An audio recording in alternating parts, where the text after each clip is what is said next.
The gate for Flight 1147 to Washington Dulles smelled of recycled air and burnt coffee, and Ilsa Vance had been standing in it for 11 minutes with a duffel bag that was older than the gate agent's career. The bag was a standard-issue olive-drab rucksack, 42 liters, its canvas worn pale at the shoulders, from a decade of contact with a particular kind of harness, and it sat on the polished floor beside her, like a quiet fact she had stopped bothering to explain. Ilsa herself was 37 years old, dressed in jeans and a flannel shirt that had been washed too many times, her dark hair pulled back in a way that suggested function rather than presentation, and there were shadows under her eyes that had not come from last night, but from a longer accumulation.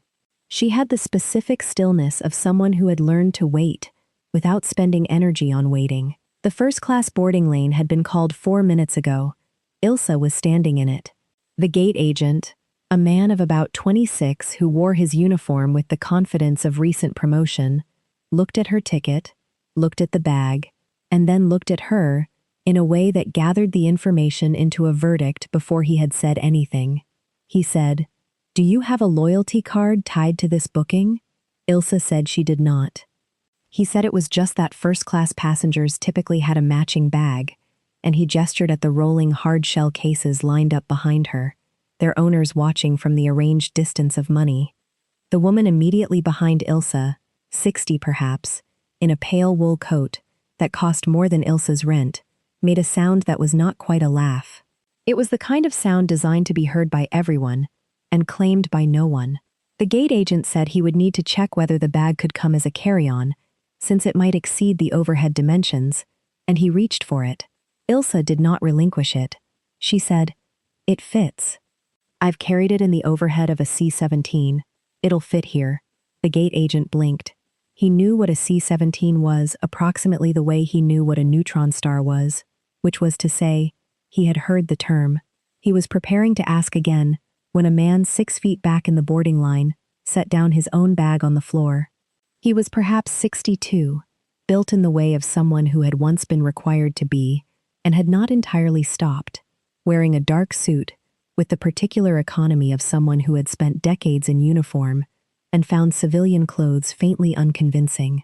He had a conference lanyard around his neck, face down, so the name was not readable. He looked at Ilsa, and he looked at the duffel bag, and he did not move his expression, but his jaw tightened 1 degree, and he picked up the conference lanyard and turned it over and held it at his chest. Someone's assumptions were about to become expensive. Before we go any further, if you have ever walked into a room where everything about how you looked told people the wrong story, drop the words "quiet service" in the comments right now and hit subscribe, because this is exactly that story, told from the beginning. The 8 months before that gate had been the kind of time that reshapes a person without announcing that it is doing so. Ilsa Vance had separated from the United States Army on a Tuesday in October, at a desk in a building that smelled of floor wax and mild institutional despair, after 12 years and 4 months of service that had taken her from Fort Sam Houston to the Kandahar Airfield Medical Facility, from there to Ramstein, and then back again, through a second deployment that ended not with a ceremony, but with a medical board, a paperwork threshold, and a final signature from an officer who had the courtesy to make eye contact once and then look somewhere more comfortable. She had been a flight medic, not a desk medic, and not a clinic medic, but the kind who worked in the back of helicopters in conditions that did not allow for the luxury of ideal.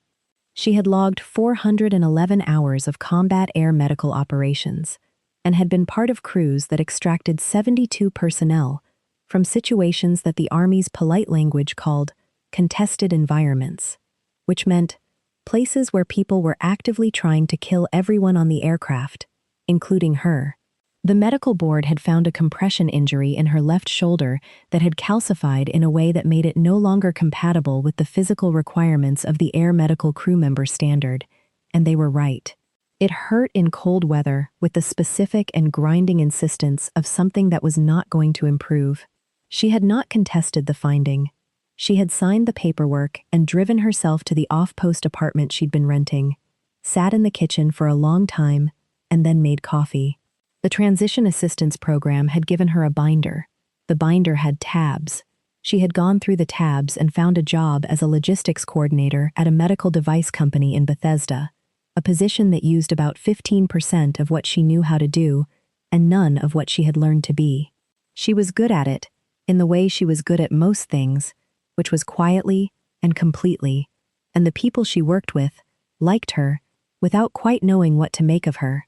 She had been doing it for 8 months when her company sent her to a medical technology conference in Seattle for 3 days. The conference had been straightforward, useful in the ways that conferences occasionally were, and she was now going home on a first-class ticket that her company had booked because the economy seats were sold out and they needed her there. She had not asked for first class. She would not have. The duffel bag was the only luggage she had ever owned that she trusted. She had packed it for deployments. She saw no reason to replace it with something that matched a cabin class.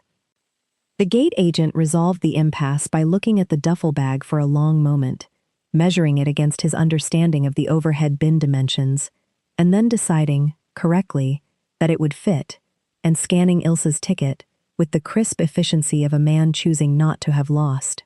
Ilsa slung the bag to her shoulder and walked down the jetway. The first-class cabin of the aircraft was 12 seats arranged in 2 columns of 6, each pod faced in pale gray fabric with the muted palette of a room designed to suggest that nothing pressing was happening here.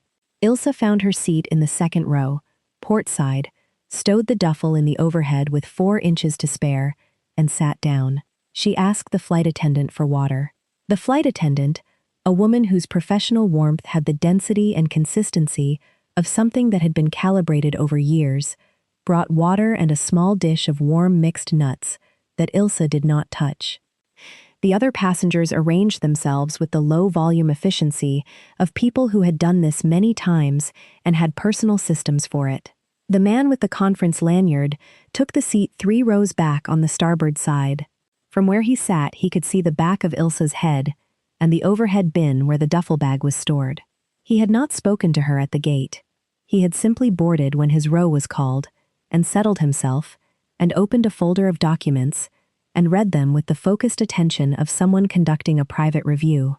His name, had anyone looked at the lanyard he had turned face down at the gate, was Brigadier General Marcus Aldrin, retired, currently serving as a senior fellow at the National Consortium for Military Medicine in Arlington. He had been in Seattle for the same conference Ilsa had attended, though their sessions had not overlapped, and he had not seen her until the boarding gate. What he had seen at the gate was not the flannel shirt and the worn jeans. What he had stopped for was the duffel bag, specifically a small rectangular patch sewn to the left shoulder strap, roughly 2 inches by 3, in faded olive thread that most people would read as a repair and that Aldrin read as a unit designation. Because he had spent 28 years in Army aviation medicine, and he knew that particular combination of letters in that particular embroidery style from exactly 1 unit at exactly 1 time, and that unit had done the kind of work that made a general set down his bag and look again. The flight leveled at 35,000 feet. The woman in the pale wool coat, whose name was Rosalind Mocker, and who was 61 years old, and who sat in the seat diagonally forward of Ilsa's, ordered champagne and received it, and settled into what appeared to be a phone call conducted at a volume she considered private, but that carried to the 3 rows immediately adjacent. She told the person on the other end of the call about the gate, about the bag, used the word incongruous, said she didn't understand why the airline didn't enforce a standard, said some people simply did not understand the context they were entering. Ilsa was reading a document on her phone. She did not look up. She did not adjust her posture. The woman on Ilsa's right, who had boarded late and taken the aisle seat and whose name Ilsa did not know, shifted her weight and found something to look at in the middle distance above the headrest in front of her. The man in the seat ahead of Ilsa's, a broad-shouldered man of about 45 in a dark turtleneck, turned a page of his magazine. A flight attendant near the galley heard the word incongruous and became briefly busy with a beverage cart. Ilsa turned off the screen of her phone and rested it in her lap. She breathed in for 4 counts and out for 4 counts, in the specific and quiet way of a person who had learned the technique not from a wellness application, but from a flight surgeon at Camp Leatherneck, who had taught it to every crew member before every mission, and said it was the difference between a decision made by a brain and a decision made by an adrenal gland. Rosalind Mocker finished her call. The cabin returned to its ambient low pressure of engine noise and recirculated air. General Aldrin, 3 rows back, had stopped reading. He was looking at the back of Ilsa's head with an expression that was not sympathy and was not anger.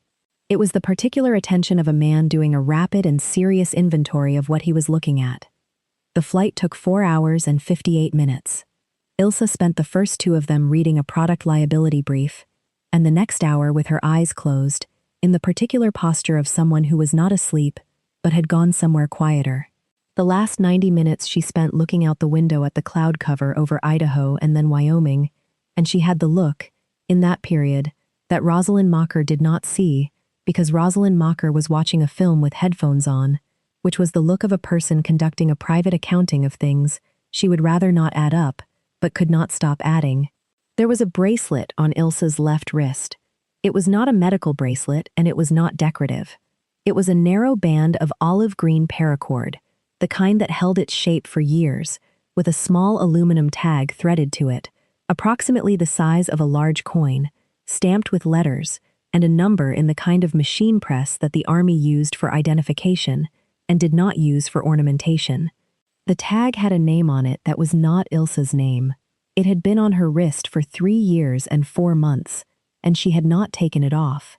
It was the kind of thing that a person does not do in one clean act, but also does not find a reason to undo. If General Aldrin had seen it at the gate, and it was possible he had not indicated it. He was 4 rows back now and reading again. The flight attendant came through the cabin approximately 40 minutes from Washington and offered warm towels. Ilsa took one and pressed it to the back of her neck, which was a thing she did when her shoulder was aching, and the cold of the altitude had not helped the shoulder. Rosalind Mocker took a warm towel and then summoned the flight attendant back and said the champagne glass she had set down on the tray had left a ring, and could the flight attendant deal with that? The flight attendant dealt with it. Ilsa watched this without expression. The woman to her right, who had spent most of the flight apparently absorbed in a novel, closed the novel and looked at the wall of the cabin without reading it. Rosalind Mocker, having resolved the champagne ring, turned in her seat and looked at Ilsa the way people look at something they have already filed under a category they consider closed. She said, "Long flight for a Monday." Ilsa said, "Yes." Rosalind said, "Conference?" Ilsa said, "Work trip." Rosalind said, "What do you do?" Ilsa said she was in logistics. Rosalind made a small approving sound that was actually the sound of confirming a prior assessment. She said, "That explains the bag." She said it in the tone of someone giving a charitable explanation to a room, though the room was not looking. Ilsa looked at her for 1 second and then looked out the window. She did not say anything. She did not need to. The paracord bracelet on her left wrist was visible against the armrest, and the aluminum tag caught the cabin light once, briefly, and a person seated 4 rows back set down his folder of documents quietly enough that the pages did not rustle. If you have ever been the person in the room that everyone had already decided they understood, drop quiet service in the comments right now, because the reason Ilsa said nothing on that plane, the reason she had said nothing at the gate, and would say nothing in the terminal, when the bag was what it was, and she was who she was rooted in something that had happened 3 years and 4 months before, in a field hospital staging area at a forward operating base in Logar Province, on a night when the helicopter she was assigned to had taken small arms fire on final approach to a landing zone, and the pilot had managed the emergency landing, and Ilsa had managed what came after the landing, which was the kind of work that did not have a clean summary, and the only person who had been beside her for every step of that work had been her crew chief, Specialist Tomas Reyes, 24 years old, from Albuquerque, who had done everything right that night and who had still not walked out of the staging area on his own.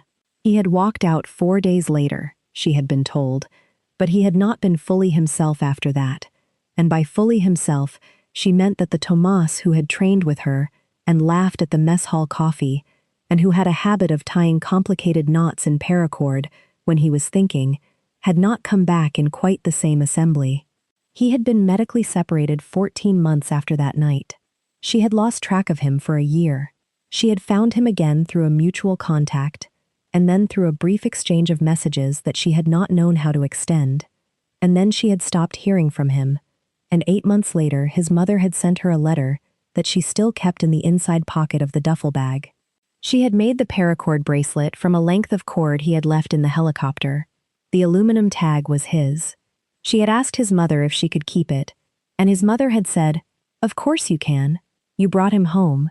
And Ilse had wanted to explain that bringing someone home was not the same as bringing them back, and she had not said it, because there was no version of saying it that helped anyone. She was carrying him the only way she knew how.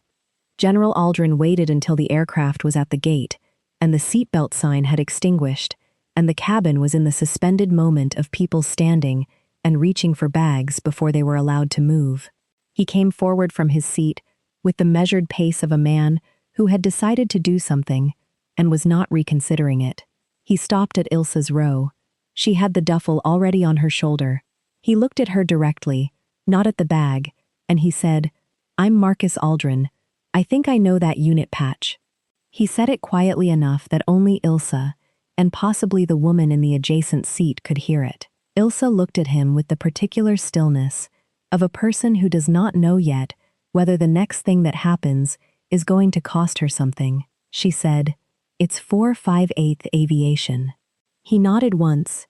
He said, "I was the command surgeon for that brigade, 2 rotations before your time." He said it simply, the way one states a fact for calibration, and not for credit. Ilse said nothing for a moment.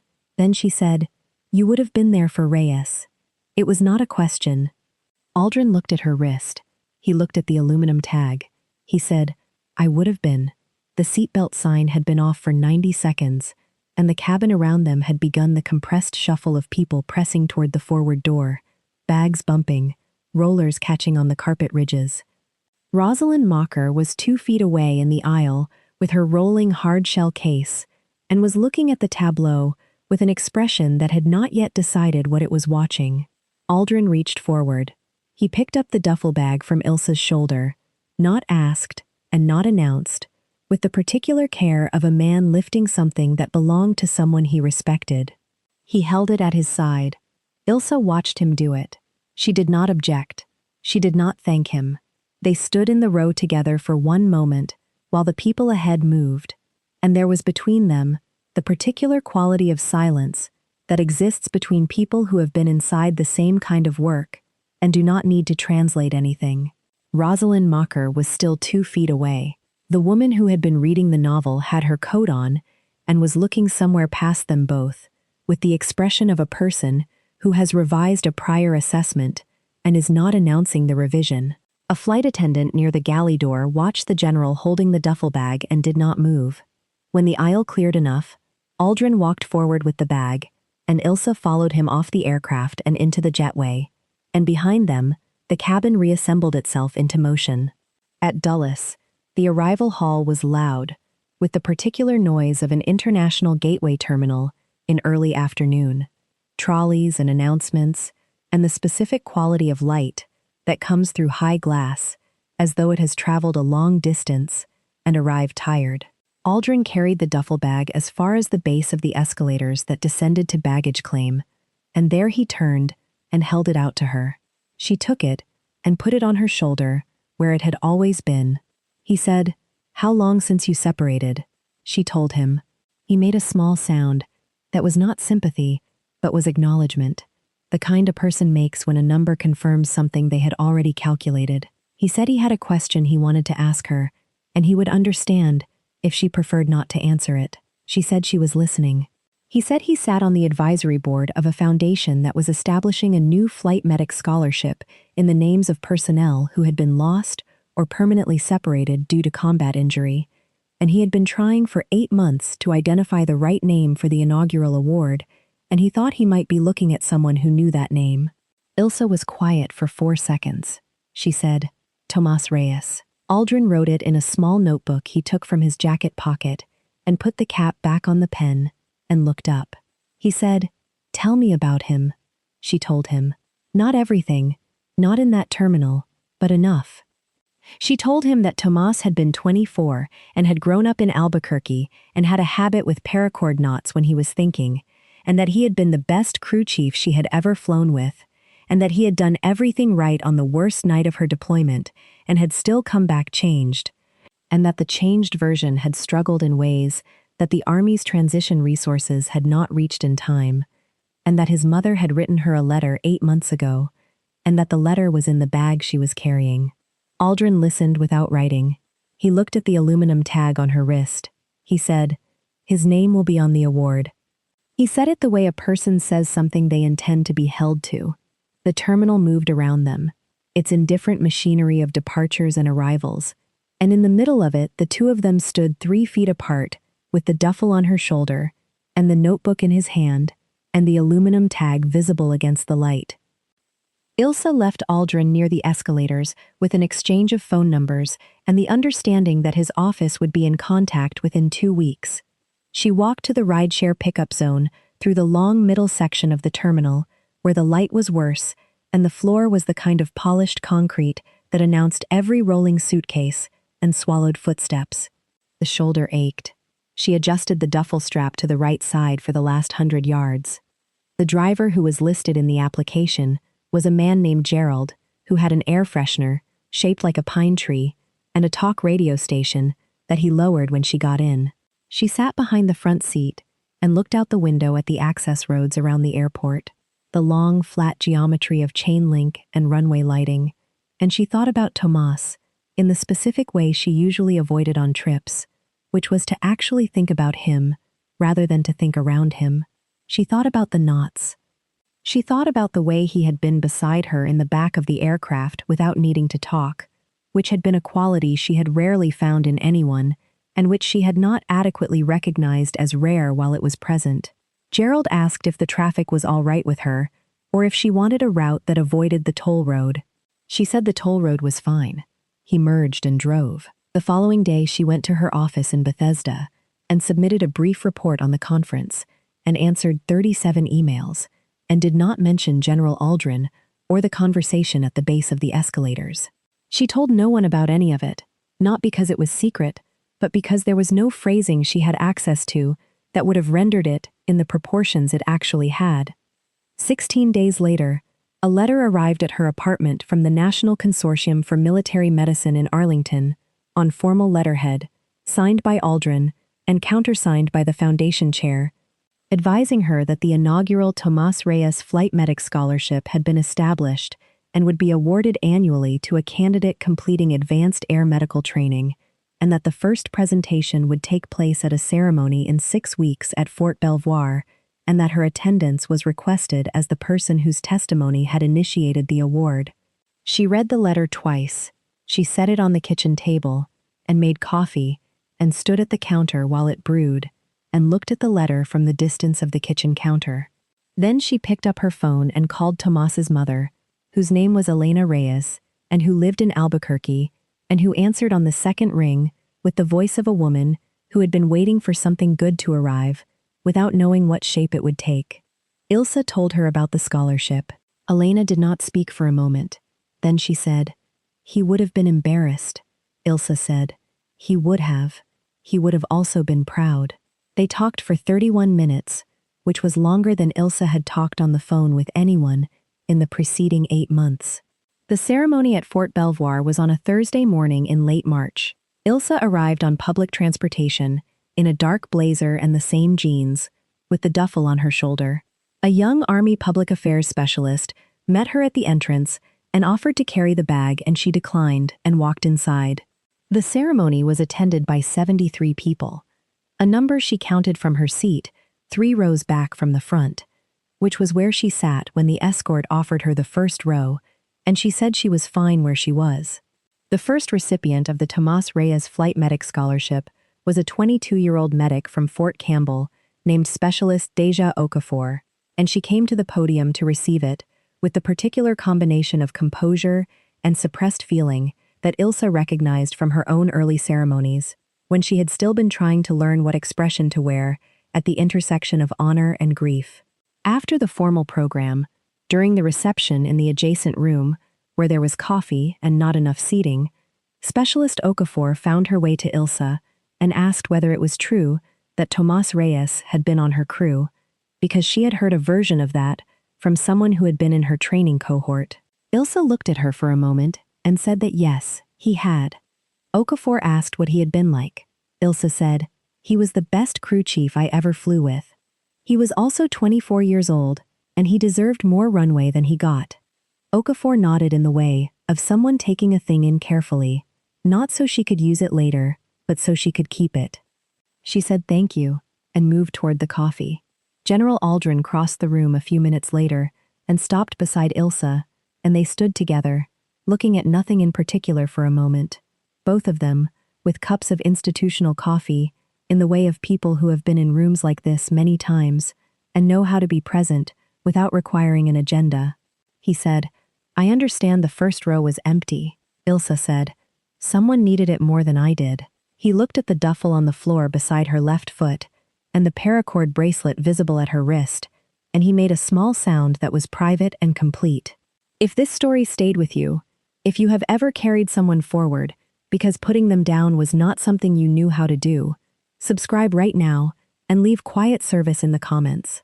We tell these stories here because someone has to, and we are not going to stop. The names matter. They all matter. The ceremony dissolved in the way institutional gatherings do, not all at once, but in the incremental thinning of a room that has completed its formal purpose and has no further structure to offer. Aldrin stayed until the last of the formal attendees had collected their programs and coats, speaking to a succession of people who sought him out with the quiet purpose of those who have waited for the crowd to thin before approaching. Ilsa stayed too, not because she had been asked to, but because leaving early had always felt to her like a kind of comment, and she did not want to make a comment. She refilled her coffee once and stood near the window that looked out onto the parade ground, where the march grass was still the particular pale brown of a thing that intended to be green again, but had not committed yet. The paracord bracelet was warm from the room. She turned the aluminum tag once between her fingers, a habit she had not acknowledged forming until this morning, when she had done it in the rideshare and noticed Gerald watching her in the mirror. At 11:15, Aldrin came to find her at the window.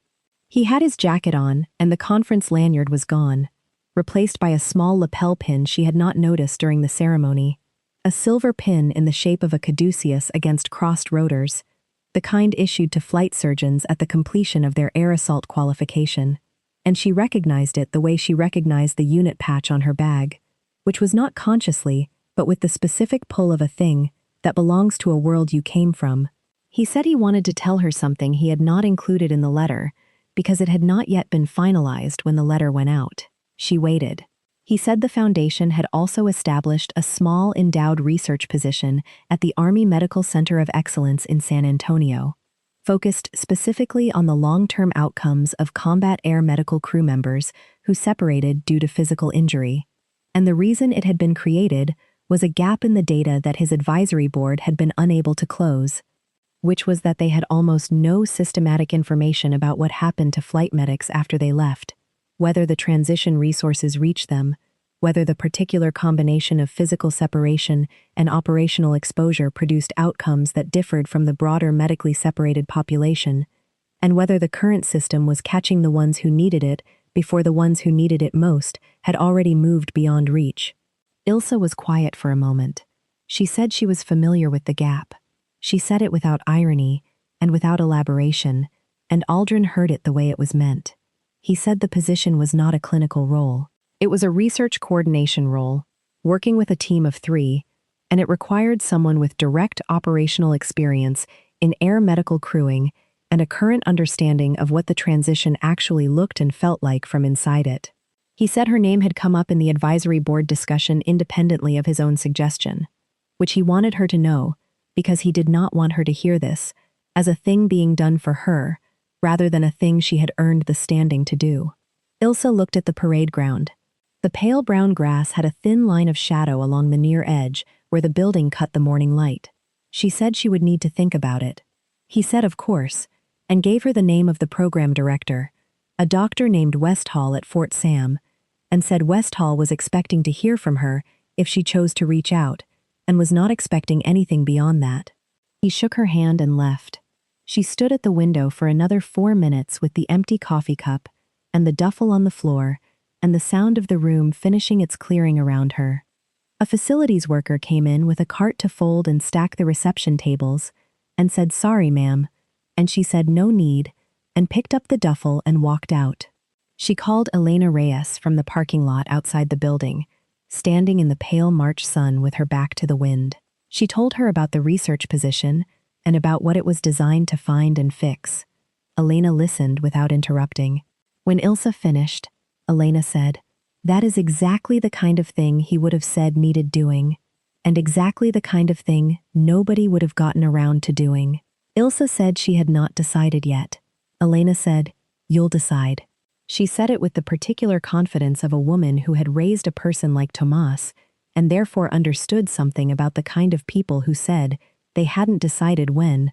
What they meant was that they needed 24 more hours to stop arguing with themselves. Ilsa made the call to Dr. Westall at Fort Sam Houston on a Saturday morning, 11 days later, sitting at her kitchen table with coffee she had not touched yet, and the letter from the foundation and Elena's letter, both of them open in front of her.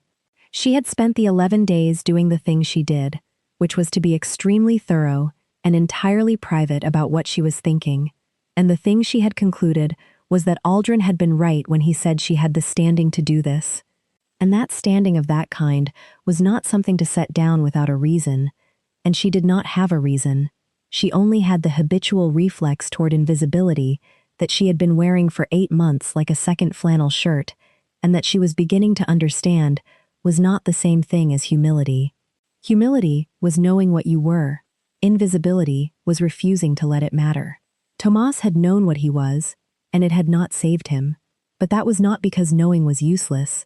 It was because the system around him had not asked the question in time. She was in a position to help ask the question. Dr. Westall answered on the second ring, and they talked for 47 minutes, and at the end of it, there was a start date, and a relocation support package, and a research orientation schedule, and a question from Westall about whether she had publications. And she said she had 3 co-authored case reports from operational journals, and Westall said that was more than enough, and they ended the call with a mutual directness that Ilsa found comfortable in the specific way of people who are accustomed to work that does not have room for performance. She gave her notice at the medical device company the following Monday. Her manager, a man named Carl who had always been equitable with her, in the uncomplicated way of someone who wanted the work done and did not need to understand the person doing it, said he was sorry to lose her and asked if there was anything she needed for the transition. She said she had it. She drove home and sat in the kitchen and looked at the 2 letters on the table and drank the cold coffee without reheating it, and then she put the letters in the duffel bag next to the one from Elena and zipped it closed. She moved to San Antonio in April, a drive of 22 hours that she broke into 2 days because the shoulder did not like extended gripping of the steering wheel, and she had made a private agreement with herself to stop treating the injury as something to defeat rather than something to manage. The apartment she rented was 4 miles from Fort Sam, on the 2nd floor of a building with a courtyard, and the kitchen had better light than the one in Bethesda. She was at the Medical Center of Excellence by the 2nd week of May, at a desk in a building that smelled not of floor wax, but of dry Texas air and printer toner, with a team of 3 that included a research statistician, a behavioral health specialist, and a former Army nurse who had been running the data intake side of the project for 6 months, and who shook Ilsa's hand on the first morning with the directness of someone glad to have a particular vacancy filled. The work was real. It was the kind of real that meant some days she came home and sat quietly for a while before she could do anything else, not because it was overwhelming, but because it was the appropriate weight of what she was handling, which was other people's thresholds and how close they had come to them, and whether anyone had been paying attention at the time. In the first 7 months, the team identified 46 flight medics and aircrew members who had separated due to combat injury in the preceding 5 years and who had not been reached by transition mental health services within the recommended 90-day window. They were not all in crisis. Some of them were fine in the ways that people are fine when they have figured it out themselves and are not interested in discussing it. But some of them were not fine, and the team was able to connect 11 of those 46 to services they had not known were available to them, which was not a large number until you considered what a large number it was. The Tomás Reyes Flight Medic Scholarship was awarded for the second time the following spring, again at Fort Belvoir, and again Ilsa attended, again 3 rows back from the front. Specialist Okafor, who had completed her advanced air medical certification and was now assigned to a unit at Camp Humphreys, sent a message through the foundation coordinator saying she would not be able to attend, but asked that her thanks be passed to the person who had told her he deserved more runway. The message was read aloud by the foundation coordinator during the informal portion of the ceremony, and the room was quiet for a moment after it, in the way a room gets quiet when something true has been said plainly.